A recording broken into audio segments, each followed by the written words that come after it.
Hey guys, thanks so much for checking out my beat.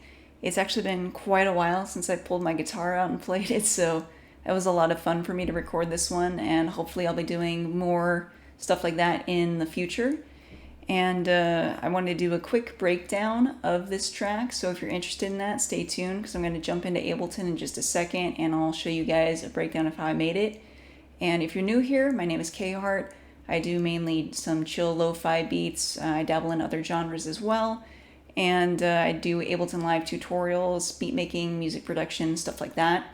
So if you're interested in that kind of content, please go ahead, hit the subscribe button down there, and you'll be notified when I upload new videos, and it's very much appreciated. So on that note, let's go ahead, jump into Ableton, and I'll show you guys how I made this one.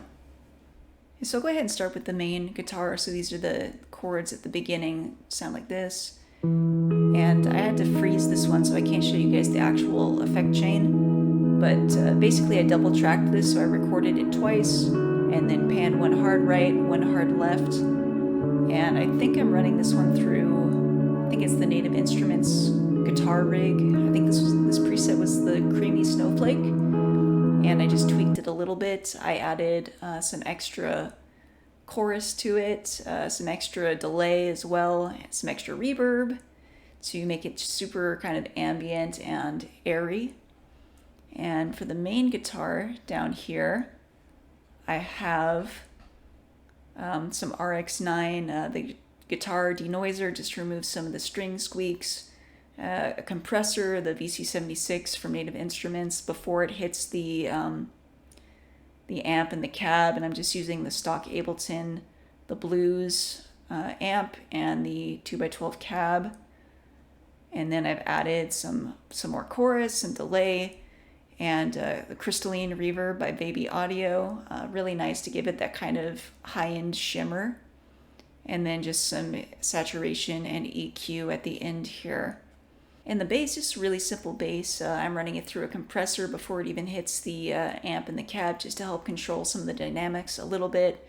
I do record through a Scarlett Focusrite, just direct in. I don't use an amp and a mic or anything like that because I don't have a nice acoustically treated room. So just plug it right in and basically just have, some EQ, some reverb, extra compressor for the sidechain it to the kick, and yeah, that's pretty much it for the bass, just really simple.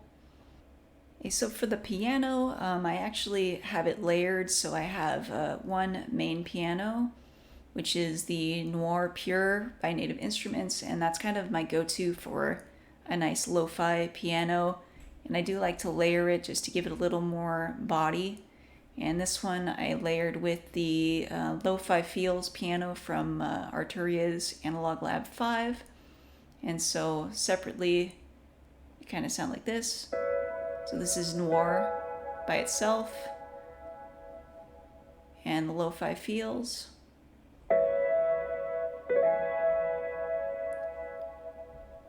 Usually I like to just layer a nice, regular piano sound with something a little bit crunchier, a little more organic sounding to give it the lo-fi feel.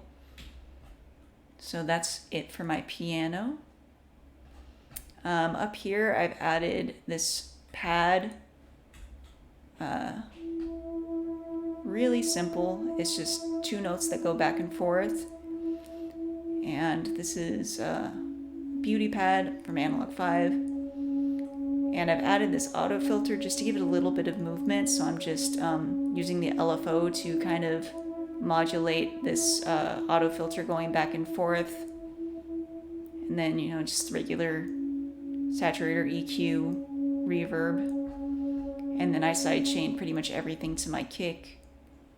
I have a nice Rhodes piano here, just to add a little more depth to the track in the background.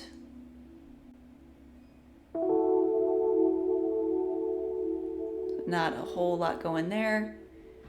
I have a second instance of those same chords once the guitar comes back in at the end. So I just duplicated that and layered it with these hybrid keys, the aged marimba. So it kind of adds a little more top end shimmer toward the end of the track when it comes back in.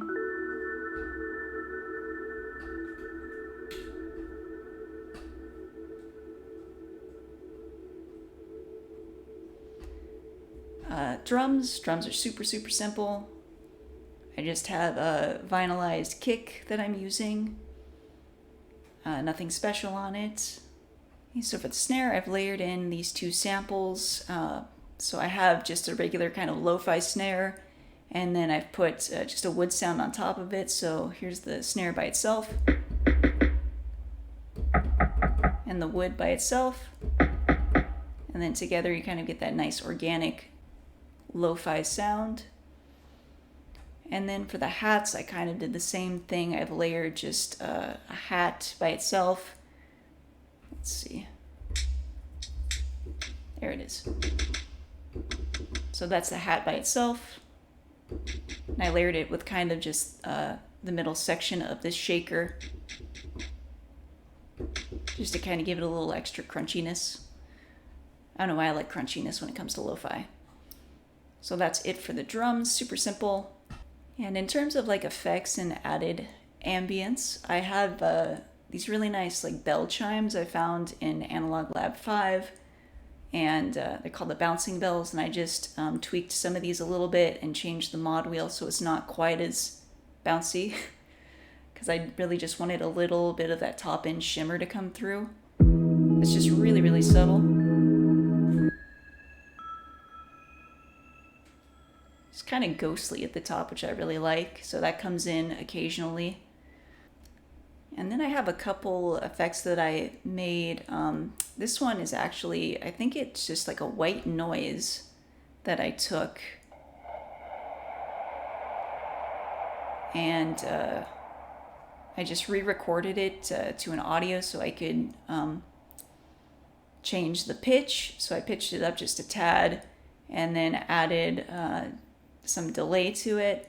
And this is a really awesome free plugin if you're looking for something to make some cool sound effects. I can go ahead and link that in the description below if you're interested in downloading it. And then added some auto pan to it. And then down here I did something similar. This is,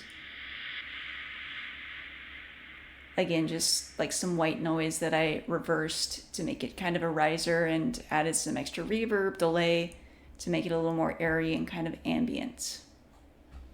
So that's pretty much it for this track. Hopefully this was somewhat informative and you guys enjoyed it. So like I said, please like, subscribe, more videos coming up, and I'll see you guys in the next one. Take care.